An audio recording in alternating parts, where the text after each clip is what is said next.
The Ambassadors of Death is yet another solid story in Pertwee's first season as the Doctor, and is absolutely on par with the two that came before it. I've really appreciated the kinds of stories that these last two serials have been. They've challenged military instincts and assumptions that people sometimes make about those they don't know, and people who are different to them. They show how foolish humans can be, as well as the way that sometimes we exploit whatever we can. So everything dealt with in both of these ones is handled really well, and I genuinely appreciate these last two that I've watched. What I'm finding with these 7-part serials is that they take their time in any given part of the story. So the whole first episode is just based on one key premise, and the rest of the story really goes from there. Although I will say that at 7 parts long, this serial does have some padding issues, mainly in the action scenes. Sometimes stuff just takes a bit longer than it needs to. So this probably could have been a 4, maybe a 5-part story, but it's 7 parts instead, and it still works. I do thoroughly enjoy the first half of this serial, even more so than the second half. There was just something that really clicked with me in it, and while the second half is quite good, it's just got a little bit more padding perhaps.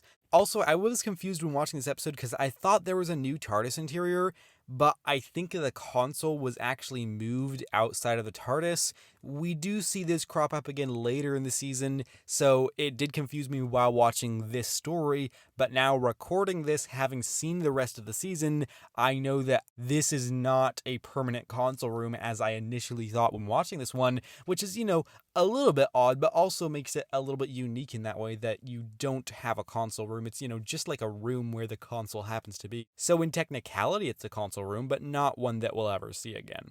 Also, just 3 serials in, and I am loving Pertwee as the Doctor. He's honestly fantastic in this part, and he has several moments in this story that I just really appreciated. How did you know that sound was going to be repeated? By exercising my intelligence. Since we didn't reply, the message would obviously be repeated. Now we've got to break down that code and answer them. Answer who? The man's a fool.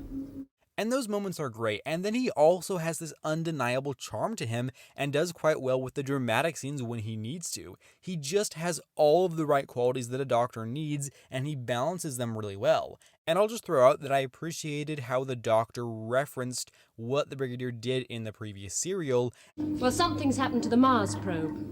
And the Brigadier thinks it's his business. Oh, well, I suppose he's got to do something to occupy his mind now that he's blown up the Silurians. And while it doesn't actually affect this story itself or how it plays out, I didn't think it would ever be mentioned again, so I am glad to see that it was. Also, I'm still liking Liz as a companion. She's relatively physically capable, especially for a scientist, and she has a pretty good rapport with the Doctor, so yeah, I'm definitely enjoying her.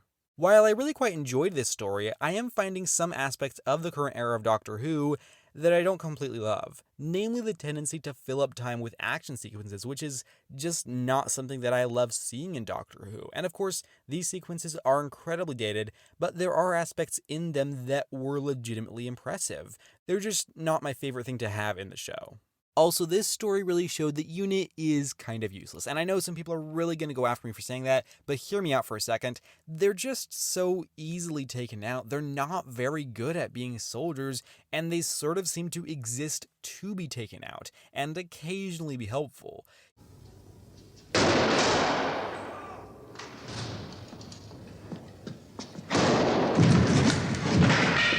Yeah, currently UNIT isn't being used perfectly, but hopefully that improves. And again, I don't mean to be too mean on them, I'm just saying how I feel about them because they are one of the weaker aspects of the show, and it is quite notable to me. And there's plenty of things in this story that don't make sense, but most of them I just don't care that much about because it leads to something that does work really well. I don't know, I guess I'm just generally forgiving of the faults of Classic Who. I mean, I think I've basically got to the point where I just don't care that much about wobbly sets and shoddy stunts because I'm a bit desensitized to it, and I really care more about, our lead characters and the stories they're in. And I think when you're watching Classic Who, those are ultimately the things that matter more, because if the wall wobbles a little bit, then that doesn't ruin the story. The story is still really enjoyable, and the Doctor is still great within it.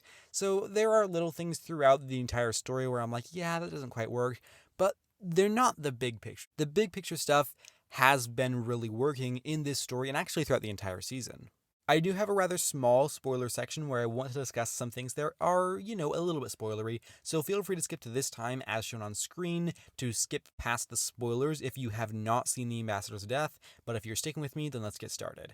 I quite liked the production values in the scene where they lifted Recovery 7 with a crane. That was pretty cool, and I didn't expect to see anything like that in this serial. I mentioned how Liz was relatively capable, and I was referencing the punch she got in on one of the two guys that was chasing her. That was cool, although it was another pointless action scene, which did feel like it was padding the show a little bit more, but it is good to see her trying to fight back. Also, there's this bit where the doctor just makes this tape disappear, and there is an explanation for it, but there's no real explanation for it, and I found it kind of amusing, but also confusing. The tape. Oh, the tape. Oh, here it is. You didn't send it into the future, did you? No. No, that was simply transmigration of object.